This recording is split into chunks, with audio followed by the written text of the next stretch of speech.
আজকে ফ্ল্যাশের এপিসোড 2 শুরু করা যাক। যারা আমার এপিসোড 1-এর ভিডিওটা দেখোনি তারা দেখে নিও, না হলে কিছুই বুঝবে না। আমি নীল আবার আসলাম তোমাদের জন্য। আগের ভিডিওতে অনেক কিছুই জেনেছি, আজকে ব্যারি অ্যালেনের জীবনী জানবো। অনেক তো ফ্ল্যাশ আছে, এই ব্যারি অ্যালেন কেন এত পপুলার, আজকে কিছু ঘটনাও শেয়ার করব যেটা এখনো মানুষের জীবনে ঘটে চলেছে। সব জানতে হলে পুরো ভিডিও দেখতে ভুলো না। শুরু করা যাক।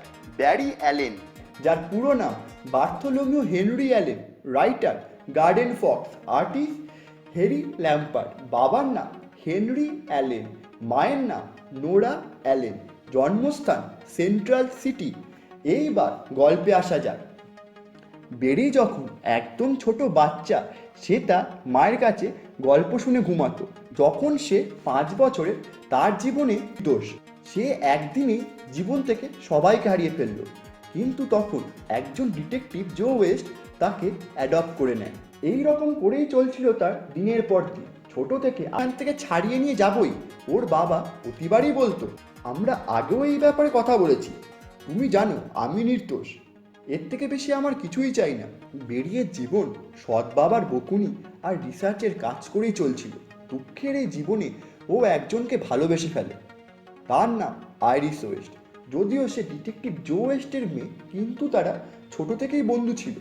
একদিন সে ভাবলো তার বান্ধবী আইরিস ওয়েস্টকে প্রপোজ করবে, কিন্তু তার পরের দিন হঠাৎ করে সেন্ট্রাল সিটিতে একটা বড় দুর্ঘটনা ঘটে যায়। আর সেই সময় আমাদের ব্যারি অ্যালেন সায়েন্স ল্যাবে ছিল।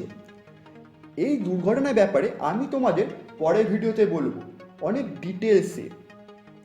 সেই দুর্ঘটনায় পুরো জায়গাটা তছনছ হয়ে যায়, আর একটা বিদ্যুতিক লাইটিং ওর শরীরের মধ্য দিয়ে বেরিয়ে যায়, আর বেরি কোমাতে চলে যায়। লাইটিং বোল্ট তাকে মেরে ফেলেনি, কিন্তু তার ডিএনএ চেঞ্জ করে দিয়েছিল। 9 মাস সে কোমাতে ছিল।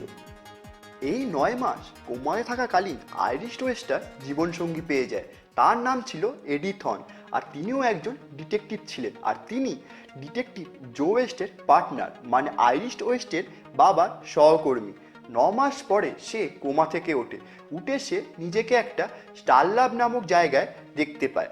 এই স্টার ল্যাবে সে দুজন অজানা বন্ধুর সাথে পরিচিত হয়। তাদের নাম ছিল ক্যাটলিন স্নো আর সিসকো রেমন।